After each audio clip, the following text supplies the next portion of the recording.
Hello and welcome to today's IOUG webinar, Oracle Health Checks Using APX, with Chuck Azell. Chuck is the Senior Applications Turner at DataVale. Chuck supports some of the world's largest retailers with database performance tuning for their internal application. Chuck helps DataVale locate and eliminate bottlenecks in database administration while uncovering opportunities to improve performance. He excels at optimizing and customizing EBS systems. Chuck works with Java, SQL, .NET, and other languages on systems by Oracle, HP, IBM, among others. He uses AppDynamics, Splunk, and Visual VM, along with other tools for database tuning operations. As a friendly reminder, you can visit DataVale's booth number 1212 at Collaborate 2015. You can also catch Chuck at his educational session, Getting More in Less Time, Tuning Your ETLs, on April 15th at 2:45 p.m. in Banyan E. We hope to see you there. Before we begin, I would like to remind the audience to please feel free to submit questions throughout the event via the question and answer box on your webinar toolbar. Chuck will save time at the end of today's presentation to address your questions one by one. And with that, I would now like to turn the call over to Chuck. Please go ahead. Great, thank you. Thank you guys for joining, and I hope that today will be helpful for you. I want to spend a little time today talking about health checks in general, why they're beneficial, why they're going to be helpful for you guys in improving the performance of your database, and then also monitoring it over the life of the database, and then how does Apex fit into that puzzle. So we're going to talk about a reactive, proactive, and what that means related to health checking, some of the common performance problems we'll touch on, and then we'll talk a little bit about the 5S approach, and then what approach actually will work in performing health checks and why we need frequency, consistency, and correlation to really begin to find that our health checks can be more than just a printed report, how they can become really powerful and really the key to unlocking performance improvements over time. And then we're going to jump right into how Apex can be employed to do all of this. So right off the bat, we will never, ever get away from dealing with reactive problems, right? Every day there's a fire put out. And there are always situations where something happens and a problem needs to be fixed, or there's something that needs to be remediated. We're never going to eliminate our reactive problems. And 2015 and beyond, 80% of the outages that we experience are caused by people and process issues.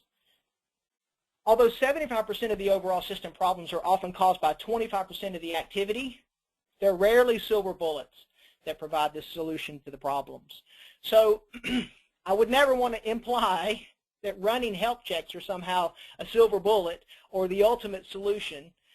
They are a fabulous solution, but we have to get beyond the mindset of turning knobs and tweaking parameters and fixing these small things, thinking we're going to enhance the overall improvement. There are baseline things that need to be done in our environment, and if we don't know what our environments look like from the block level all the way up, then we have a hard time really knowing from end to end how to make these remediation, these repairs and improvements. So if there are no magic fixes, then how do we approach our systems, our environments in such a way that we can really become more offensive and looking objectively at these problems? I want to talk a little bit about what it means to be proactive. And if you look at this quote from Mayor Giuliani, this on the onset might seem like a proactive thought. And in an emergency, you rarely get one consistent piece of advice. You usually have 2 or 3 people with 2 or 3 different ideas. So you want to have your own set of thoughts. This seems like on the onset that it is this proactive idea, but really really, it's not proactive. It's really more so a mindset of being prepared. You know, if the end of the world comes, what are you going to do? You're going to have water, you're going to have food. You know, it's this preparedness idea. And I want to submit to you that that's not being proactive. It's not being offensive or moving forward and actively looking for the problems that exist. It's more the mindset here of the founder of Toyota. If every defect is a treasure, if the company can uncover its cause and work to prevent it across the corporation. So really, this is more of a proactive mindset. It's a mindset where we're not sitting back and waiting for something to happen and being ready for it. It's more of a mindset of beginning to forge ahead, take the time to look at where the problems are, and try to find the problems before they become problems.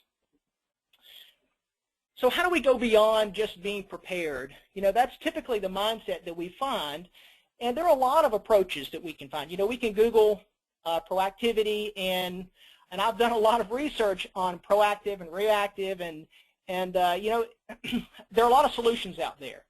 A lot of these approaches are from a hardware perspective or architecture perspective, and they help us deal with the daily peripheral issues, you know, and they help us monitor. And there are a lot of tools out there that we can get. OEM is a fabulous tool. You know, Foglight is a great tool, and they're thoughtfully created to help us deal with reactive situations. And they do somewhat give us some concept of proactivity. Because, you know, one of the things that we found, and you guys will probably would agree with me, that when you are dealing with the reactive situation and you're fixing something, you're repairing something, you're remediating a problem, the activity itself of remediating that problem can often apply in looking ahead. Well, what if if this happens again, I should be looking for these types of issues or problems actively ahead of time before they become problems. Because in both cases, we're really mitigating whether we're talking about reactive or proactive. So we should go beyond the preparedness and the emergency response, because proactivity really is more than just having a plan.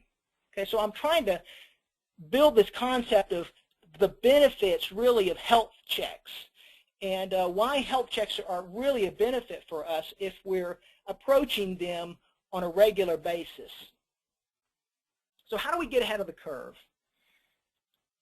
I'm going to offer you this is my definition of proactivity. Proactivity is acting with an offensive plan that has a consistent approach. It's documented, it's a repeatable process, and it focuses on results, and it reduces or prevents downtime. So it's not a matter of kind of thinking, okay, well, you know, tomorrow I need to be ready to do this, or if this concurrent program begins to slow down, how are we going to deal with it? It's a matter of stopping, thinking ahead, planning, being proactive, coming up with a repeatable process that you can document, and acting it out. So how do we approach this? How do we begin to come up with proactive ways to deal with these problems, and maybe begin to formulate in our minds what are the health checks that we really should be doing in our environments? Well, the first thing I would suggest would be you got to know the Oracle recommendations. Just because they're recommendations from Oracle doesn't mean that they are the law. However, they know their product, and become familiar with the recommendations. If you don't know the recommendations, then you really don't know how far off base you are, or potentially why the parameter settings, for example, are set to where they are. So second, data. It's a living, breathing, organic thing. Data changes every day. It's constantly changing, and it is so interwoven. You know, when we talk about relational databases, we're talking about tables and indexes that are all related to each other. And so making a correction in one place can affect something else. right? I mean, we've all seen this. We've added an index somewhere, and it fixed that one particular SQL statement. Now it's performing much faster, but then when we try to load data into the table, that loading slows down, or there's one particular SQL statement that we repaired or remediated on a day. The following week, because of the data growth, it's slowed down again. It kind of hit some peak, and all of a sudden it teetered over. And so we have to think about our data and how interwoven it is. We have to be careful that we're not trying to remediate and have this spotty approach, touching things here and there and not really getting deep into where the problems are, because you'll have a problem today and tomorrow you'll have 10 more like it. So we have to go beyond the simple single statement tuning, parameter tweaks, fixing small things here and there, and we really need a baseline for the whole environment. So how do we do this? We're going to get there. Very quickly, let's touch on some common performance problems. I was doing another conference a couple of years ago, and I started doing some research on some of the common performance problems in SQL servers and everything, and I came across this question that this young DBA had posted on Stack Exchange, and he was asking, what are the top 3 performance issues that you encounter with your database? So what I did is I took all of the responses and I categorized them into major categories, and it was very enlightening. If any of you are senior DBAs, this is nothing surprising to you, right? I mean, 33% of all of the problems where the performance issues were occurring within all of these other senior DBAs, as they posted their responses, they were seeing 33% of their problems were the code running in the environment. 27% were, indexes, whether they were over-indexed or under-indexed, stats were not being updated, or architecture problems. So if these are the common performance problems that they're seeing, I found it very interesting that these are a lot of the common performance problems that I see in other environments. So what we need really is a tool that reflects, number one, a proactive mindset, but also that gives us an approach, some guide that we could take in dealing with all of these performance problems. And I want to submit to you that the 5S approach, at least to begin with, is a great way to overlay on top of these health checks. It's a great way to discover problems before they become problems. So what is the 5S approach? The 5S approach is something that we came up with at Datavel a few years ago, and it really is, if you're a long-time DBA, you're going to recognize this as soon as I begin to describe it. This is really a mindset as to how you could begin to approach problems on a consistent way. What are the first things you typically look at when you have a performance problem? Well, the first thing you might look at would be the SQL code, right? Take a look at the code, see where their implicit conversions or their functions being used, and because of the functions, the indexes are being suppressed or not even recognized. Look at the code first, and if all of that checks out, there's no problem with the code, then the next thing you might want to look at would be the statistics, because the stats for the tables and for the indexes, they are going to affect the cardinality of the plan, and if your stats are not updated, you might be trying to, the optimizer might be deciding to use a full table scan against 113 million rows on a table when really it ought to be using indexes. So you have to make sure that your stats are updated. Or you could have the opposite problem. You could have stats on a table that's a temporary table and it's running super long because there's 113 million rows in the table, and it's got indexes on it, or the stats are not correct. So there are problems there that can occur. Segmentation. You want to make sure that you're looking at fragmentation, whether you're talking about tables or indexes, row chaining, all of those things. And if all that checks out, then potentially the next thing you might look at would be sessions. Is there anything running in the environment that's causing a blocking or lock on the object that we're trying to touch, right? And then sort of like the same concept, what about scheduled processes? Are there high resource consumption processes running that are consuming all of the activity in the CPU on the system? So what if we went beyond this 5S approach? We'd want to look at drive speeds. We'd want to look at the operating system parameters. We'd want to look at all the application details like JVM sizing, background processes. You want to look at the parameters in the database itself. Any details related to the database like SGA. Any particular version features, things that might be deprecated that should be removed. Redo, undo log sizing. Are the logs being swapped too often? Right? All of these things are end-to-end items that we should be looking at in our health checks. Network latency, host I/O waits, right? Waits from the host server side, not just what's going on from object to object within the database. And then how long are you keeping snapshots or workload repository data? So if we could wrap all of this up into some type of tool that we could then become, that we could begin to apply some correlation to it, we can go beyond just having these health checks that output reports, right? It's one thing to have an Excel spreadsheet that has has all of these different data together. That's one thing, and then a lot of times that's really what we have. But if we could put all of that somewhere, we could really begin to correlate all kinds of different things together and begin to really make it more powerful. So what would that look like? So if we could take all of the duplicate SQL statements that are running in your environment, anything that's running that is not using bind variables, for example, and there's all this hard parsing, right? So we could go discover all that, put that in a table. What if we could isolate bottlenecks in the $SQL plan table? We'd look at high cardinality, maybe we'd select anything that has a full table scan, anything with index skip scans, capture the SQL ID, put that in a table. What about all the blocking sessions and waits by the objects? Put that into a table. High clustering factor, for example, on indexes, right? That tells us where the row counts are on the tables. It tells us how healthy, how fragmented the tables are. Any row chaining. Row chaining can be a problem in large tables. So we might want to be looking at that. Package or object change in, let's say the past 3 days, the past 5 days, or past 10 days. What's changed? Has someone added an index? Has someone updated a function?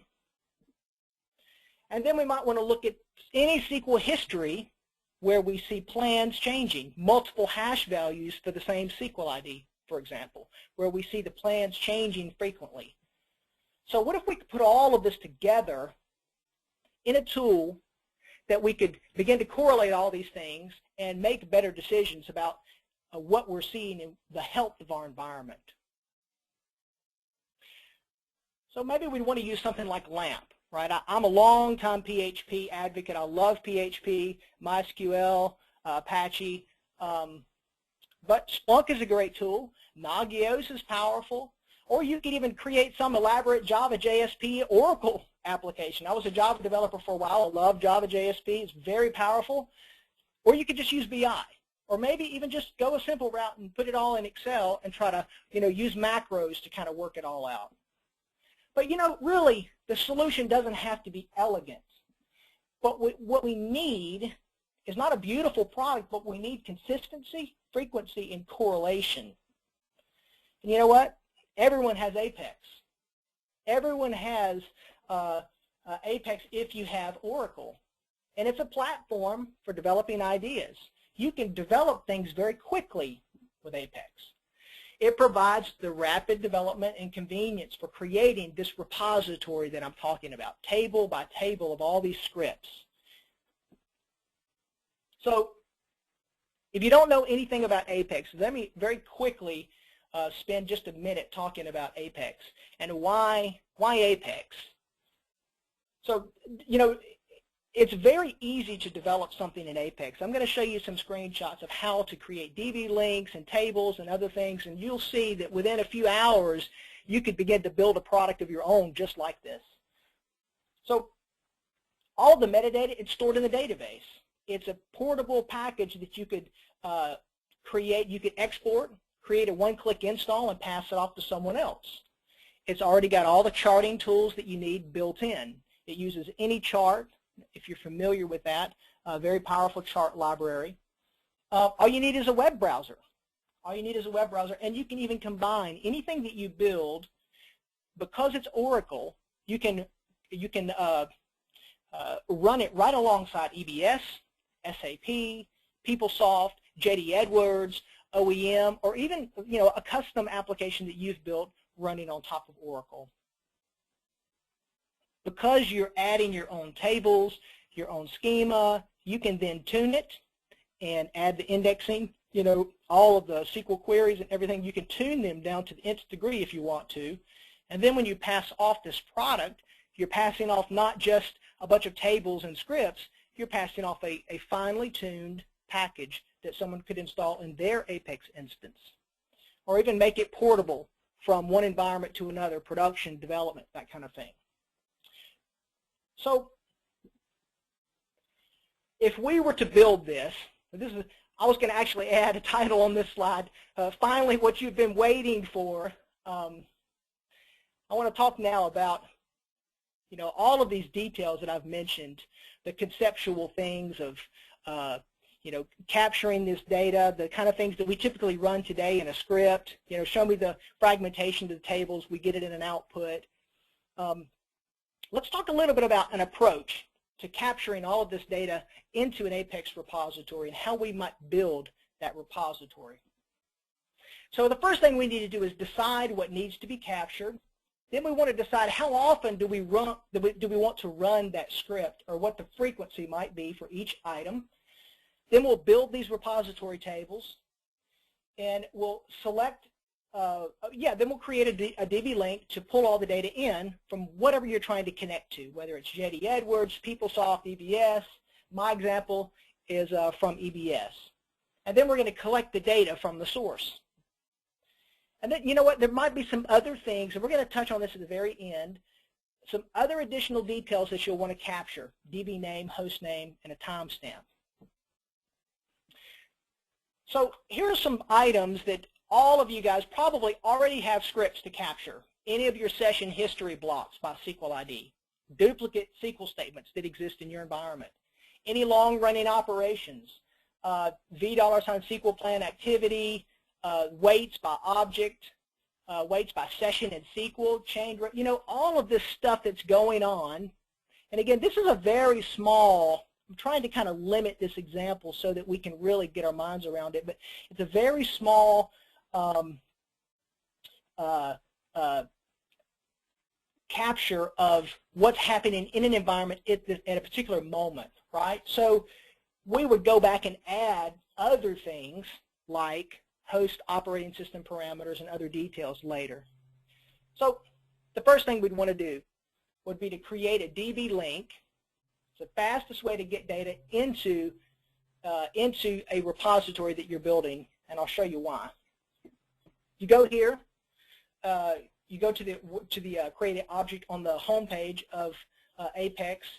Once you've created a new project, down to the lower right, database link, click on that. And then it's as simple as filling out a form. Create a name, what schema you're going to connect to, what's your password, what's your host name. And in this particular example, I've created an H-check schema. And so I'm going to be building all of my tables and everything within a particular schema so I can kind of consolidate it and control it. And then I'm going to connect to an EBS environment and pull data over.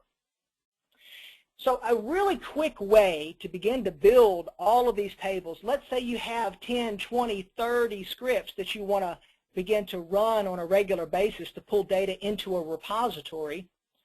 A quick way to build these tables would be to use the create table as. So if you use the create table, you notice here I'm creating a table called index health, and then I'm creating it as, and I have my select statement. So if I wrap all of my statements with this create table, then I can run the statement, populate the table, create it all at the same time. And there I have my tables. And you can see on the left-hand side these rows. The top grouping of the Apex $ tables are part of the product.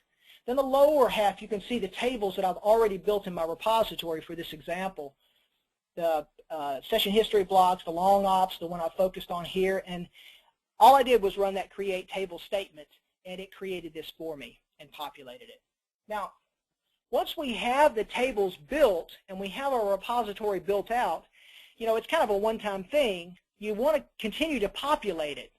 So one of the things that I think would be a fast way to keep it updated would be to create a script that you can then run all of your updates through, like insert into the particular table AWR plan changes, the columns, and then again, that exact same SQL statement that you ran previously. Then once you create that and you run it, you're updating that data. You can save that script, and then you can create an update schedule. So what I've done, if you notice, every 7 days I've created a list of insert statements. Every 30 days I have another one that I've created that runs. Every 24 hours I have another one, every 15 minutes. And then when I run it, it gives me update details.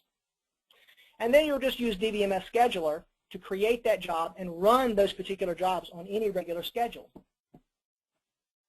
So here's the power. I have about 5 more minutes here, but I only have about 4 more slides. So here's the power in being able to do this. Again, so if in your mind, if you think, today when I run a particular script on session history blocking, I get an output. Well, it's great, and I can make decisions about that, but see, I'm not really seeing anything more than what's on that one report.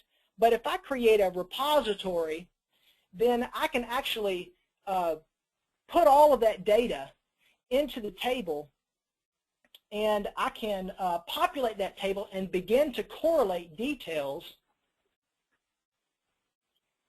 I can begin to correlate all kinds of details.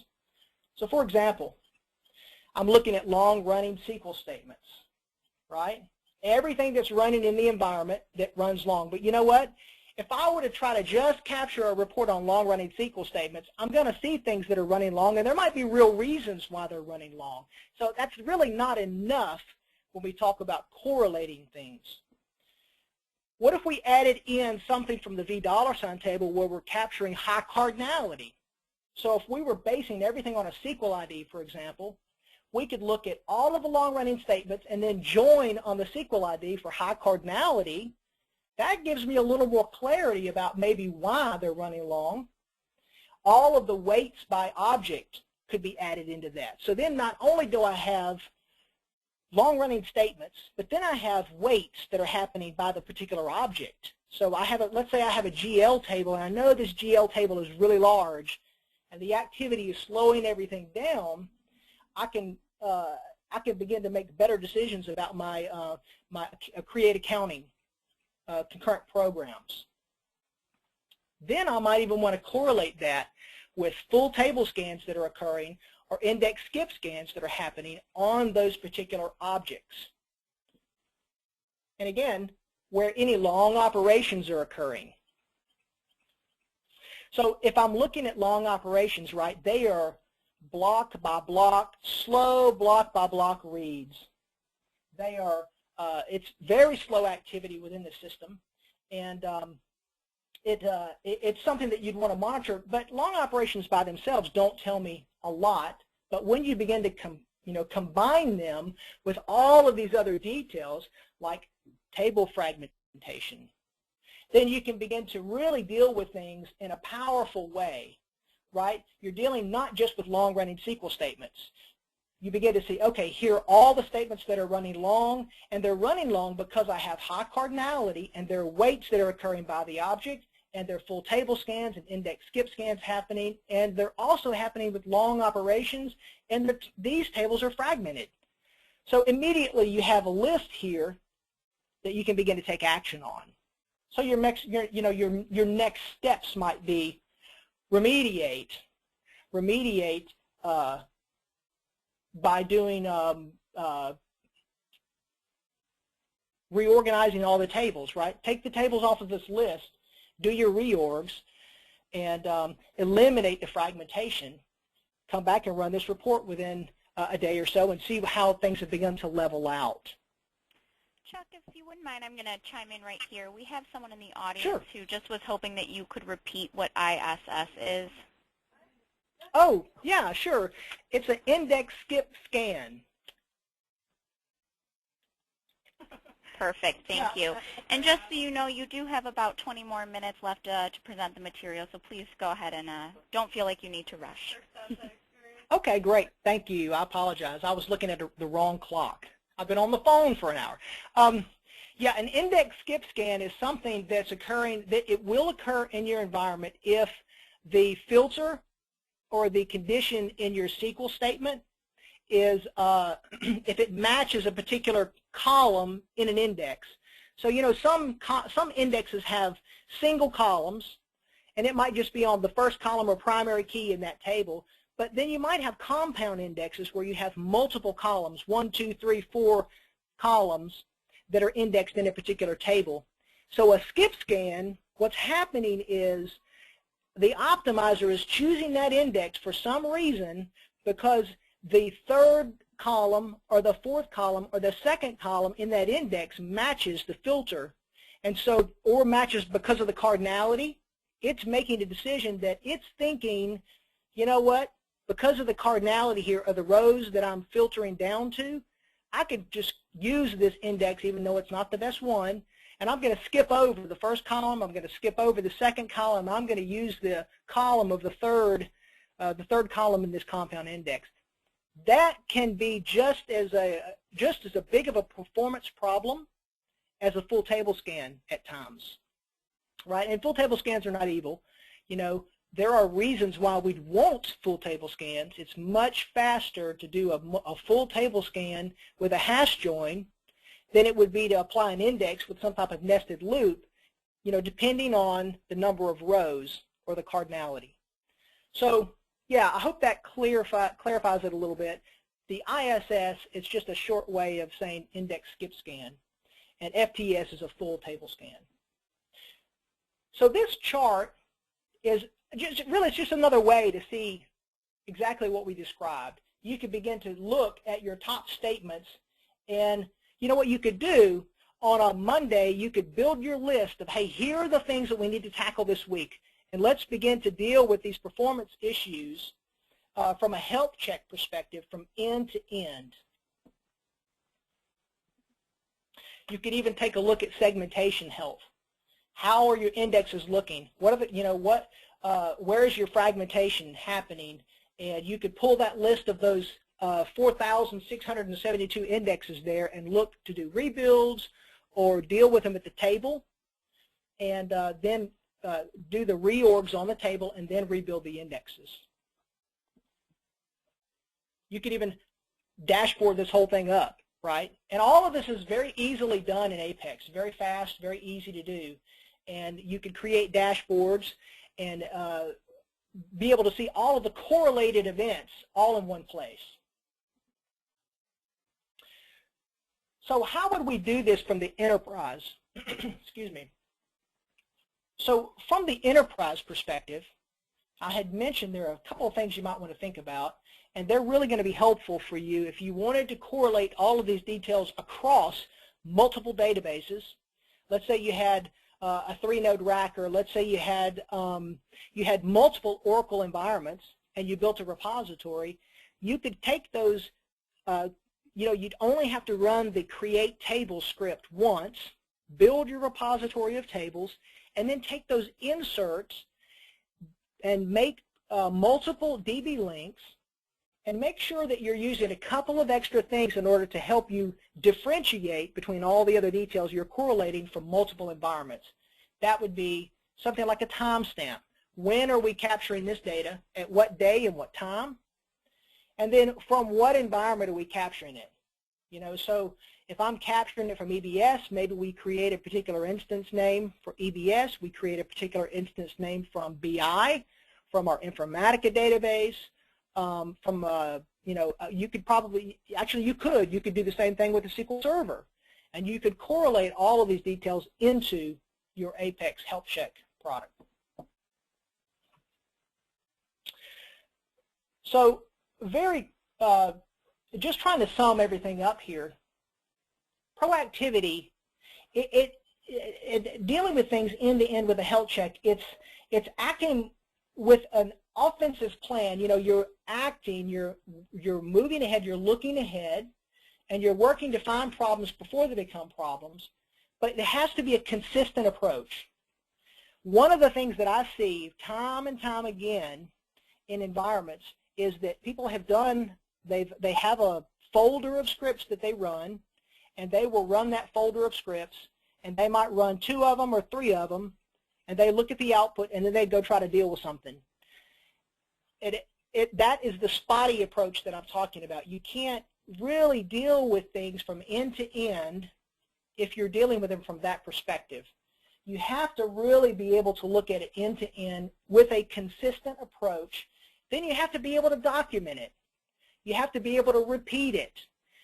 Because, again, data is a living, breathing thing. And so if it's a process that can be repeated, then you know that it's a reliable output, right? A baseline that you can take today, and then you can compare that baseline to something you did a previous day. And you can focus on the results, and you can reduce and prevent your downtime. It's about frequency, consistency, and correlation. So the assessments that we do at Dataville, I'm just going to give you kind of a scope of how we do these health checks to maybe give you an idea of the kind of things that you can do as well, and then I'll be glad to answer any questions. The full assessments that we do, we check about 130 different points, and that could be from the application host server all the way down to the block level on the database itself. And you look at everything, and you put it in a place where you can begin to correlate it, right? And you might want to do that monthly. And we've tried to differentiate between an assessment and a health check. An assessment for us would be something where we're looking end to end in a very exhaustive approach, where it might be something we do once a year. Once a year, where codes potentially change, where new code has been pushed in. We look for items like purging and other things that might typically happen annually. And then every month, you might do a portion of that. You know, you might not do 130 checkpoints. You might only do 30 or 40. But you might want to do those monthly, just because they're things that do change. Again, you know, duplicate SQL statements. Where are your session history weights happening? Where are the blocking and locking? Where's that happening, and how is that happening by the objects themselves? And then we do have an even smaller subset of things that we do daily, weekly, and hourly, depending on the need. If we're in a migration project, for example, we might be checking on things hourly. We're looking at long operations, locks and blocks.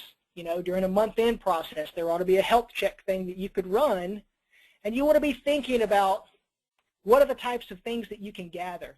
What are the data elements and data points that will be most helpful for you when you're running these health checks. And Apex, as I've shown you, is not complicated to set up. You could build it very quickly, and it could be very powerful. It wouldn't take much time to build a powerful product. So again, it's frequency. How often do you need to do it? How consistent are you from report to report? And then what are you trying to correlate together to really give you the most powerful, best insight into the activity? It looks like I finished early, and I'd be glad to go back to any slide that I rushed through thinking I was running ahead of time. But if there are any questions, I'll be glad to speak to those as well. Yeah, perfect, Chuck. Well, at this time, I just encourage anyone in the audience, if you do have your questions or have any questions for Chuck, please submit them through the Q&A box. Why don't we spend about 5 more minutes, Chuck? If you have any slides you'd like to review, we can go ahead and do that, and then we can jump to some questions. Sure. Go back up here to, I kind of rushed through this. Let's see. Okay, so the way that we would update this repository using the insert statement, again, Let's talk about this from an enterprise perspective.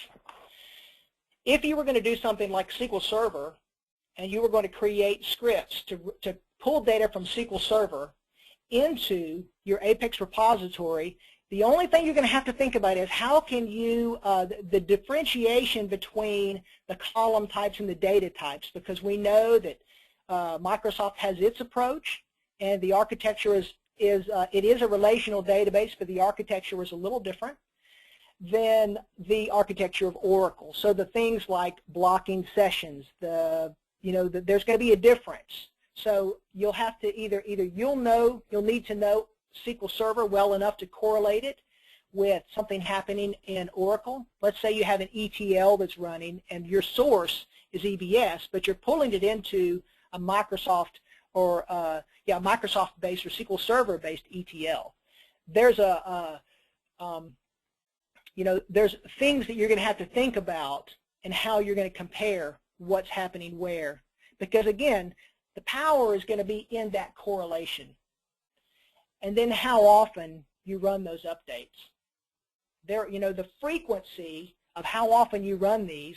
You're not going to run table fragmentation every week.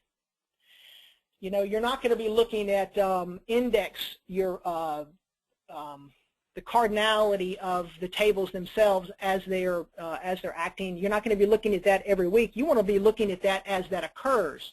So there are different types of things you want to look at when. So let's say I have some questions coming in, and here's a question here. Could you give more information on table fragmentation? What kind of scripts are used to determine fragmentation, and how are reorgs executed in Oracle? Okay, that's a great question. All right, so let me try to address the first part of that. Table fragmentation really is, if you remember the old defrag tools we had in Windows back in the day, and we used to sit there and watch, and I think even on the Mac there was a little disk doctor guy, and he would kind of move disks pieces around. It's sort of that concept, right? There's so many blocks on a disk sector, and those blocks, you can have empty blocks, you can have the data scattered across the disk, and as the data is scattered, the performance is going to decrease. And you'll get things like row chaining. So you'll have something like an 8 kilobyte block size, an 8K block, and that 8K block, if I want to store that 8K block, then, and my block size is 8K, I'm only going to use one block. But let's say I had 13K, but my block size is 8. I'm going to use 8K on the first, and then I'm going to use probably 5 or whatever the remainder is on a second block. And there's going to be some space that data is chained across rows. So you want to reduce row chaining, you want to reduce fragmentation, and the way you do that is you can look at, well, let me respond to this other. What kind of scripts are used? I would suggest going to go to support.oracle.com, and if you can get in there, there are a lot of scripts. Just search for fragmentation, and there are some scripts that are there that you can pull down, and I would start there. Take a look at what they're doing, and there are a lot of scripts available for fragmentation to determine. There are ASA recommendations, and there are other things that you can get from Oracle that will help you that are free in their support area. So how are reorgs executed? So let me address two things. One, if you have a high clustering factor on your index, the clustering factor has to do with the organization of the data at the block level in the table. So you can't just go and rebuild an index and reduce clustering factor. You have to actually deal with it from the table perspective. So if you kind of back off of the index and really deal with it from the fragmentation of the table, what we do is we do what we call a two-step move. You can actually, within a table space, you can take a table and you can move it from one place to another inside that table space, but that's not good enough. It will not reduce all of the fragmentation that you have. So we do what's called a two-step move. We actually move it or copy it out of the table space that it's in into a temporary table space. Once it's copied out, then we copy it back into its original table space. And by doing that, you've cleared the footprint, in essence, of where it was, put it somewhere else, and then you've moved it back in, and it's organized at that point. So once you've done that two-step move, then you go and rebuild your indexes, and then your indexes, your clustering factors should be improved, and then your index rebuilds are going to be a lot more successful at that point. Let me see, page 25. There was a question about I'm multitasking here. Yeah, that's the pie chart on the table there. So you can see there, and that's really just the output of one of the scripts that I use to determine the clustering factor of the indexes. So another question here, do OEM and Apex overlap in running scripts to do the housekeeping? Can we do everything that we do in this Apex application in OEM? Absolutely, you could. You could take this exact same concept and you could do it in OEM. The only difference that I've seen is I've worked on some plugins for OEM, and the coding is a different approach. With the reason why we were using Apex is Apex is very easy to build the charts. It's very easy to build the forms, very easy to create the DB links. You know, you don't have to really do a lot from the back end. You can very quickly kind of plug through some screens and capture the data that you want, and really then build the front end. With OEM, you could build the repository within Apex and connect that to OEM, having Apex run within on that same instance where you're running OEM. Or you could build a new schema, add a new schema into OEM, and add your own data repository, your own tables there. The only thing that I've seen that would be different would be the front end is a little bit more complicated to build, and you have to understand a little bit more about XML and some of the other front-end tools that they've employed. Now, again, there's a difference between 10G, 11G, and 12C. They completely changed the architecture of development in 12C. So if you know Java, JSP, and you know some XML, then you can very easily deal with things from a 10G or 11G perspective. But from 12C, you're going to have to know a little action script, a little Flash, XML. It is a lot easier in 12C, but it's not as easy as it is in Apex. All right, I'm looking at some of these other questions here. Okay, yeah, so here, the same question, what are the advantages of moving DBA scripting into Apex versus grid control and other customizations? So if you have OEM, grid control is very powerful because I do not see Apex being an alerting, monitoring tool, okay? If we go back to this slide, really the Apex solution is something that you would run in order to capture data, correlate things, and run your reports out of Apex once you've done your correlations. I don't see it as a monitoring tool where, to me, OEM Grid would give you alerting, monitoring, other details that you could get that, even if you're collecting the kind of the same thing. And to me, when I think about health checks, you're really talking about capturing a baseline for your environment so you know how to remediate. I mean, again, you're not trying to recreate OEM, you're not trying to recreate FogLight, you're not trying to recreate a product that's really addressing things that are happening right now from a reactive perspective. Health checks are really more about being proactive. They're really more about let's take a look at the environment before we start trying to make a bunch of changes in our concurrent programs and tune the SQL. which most of the time is successful, but it can be more successful if we have a baseline to work from. And there are things that we might decide to do when we don't have a baseline that we would never do if we did have a baseline. So working from a baseline, working from an understanding of table fragmentation, cardinality problems, the reasons why we've got these SQL statements that are running, it might change the things that we look at, and it might change the things that we spend our time on.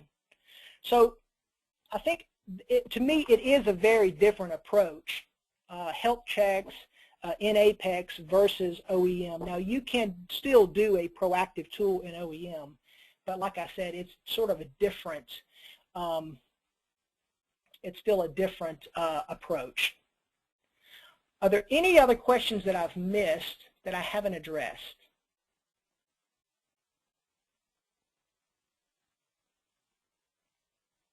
I'm just scrolling through these questions here.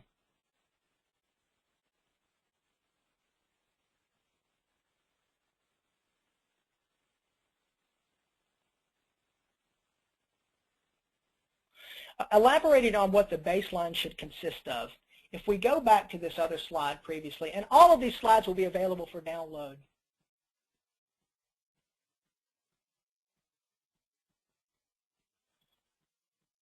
Like I mentioned, our assessments are 130 plus,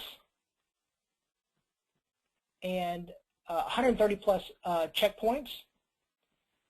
These health checks, I really built this as an example of how we might use Apex to help us begin to correlate details together. And this is really not, this is the beginning, really just the beginning of a list of things that we might want to look at. And I will say this, I've got items in here that we would look at maybe more from a 15-minute perspective, like what is the status of it right now? For example, the weights, the session history blocks, the process details, the session details. That stuff is so transient, it comes and goes. But the reason why I'm capturing this, along with other things like clustering factor on our indexes, weights by the object, chained rows, long operations, if you begin to correlate your real-time activity problems with your problems that are happening from a